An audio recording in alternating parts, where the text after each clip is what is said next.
माझं नाव दृष्टी बाळू राठोड. आज मी तुम्हाला भाषण सांगणार आहे. हे तुम्ही शांततेने ऐकावे ही माझी नम्र विनंती. स्वराज्याचा जिने घडविला विधाता, धन्य ती स्वराज्य जननी जिजामाता राजमाता जिजाबाई यांचा जन्म 12 जानेवारी 1598 रोजी बुलढाणा सिंदखेड राजा येथे झाला. त्यांच्या वडिलांचे नाव लखोजी राजे जाधव व आईचे नाव माळसाबाई होते. त्यांचे वडील लखोजी राजे जाधव हे देवगिरीचे यादव घराण्याचे होते.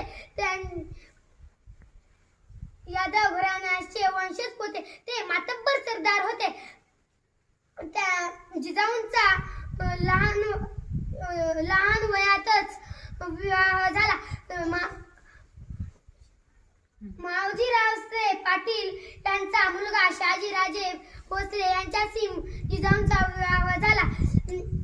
19 फेब्रुवारी 1630 रोजी जिजाऊंच्या पोटी यशस्वी पराक्रमी शिवरायांचा जन्म झाला व शिवरायांना त्यांनी जिजाऊंनी राम, कृष्ण, भीम, अर्जुन या वीरांच्या गोष्टी सांगत.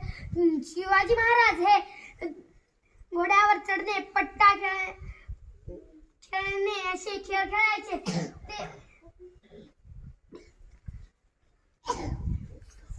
जिजाऊंनी शिवरायांना उत्तम शिक्षण दिले व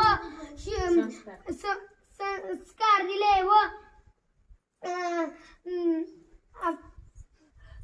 धाडशी चपळ युद्ध नीती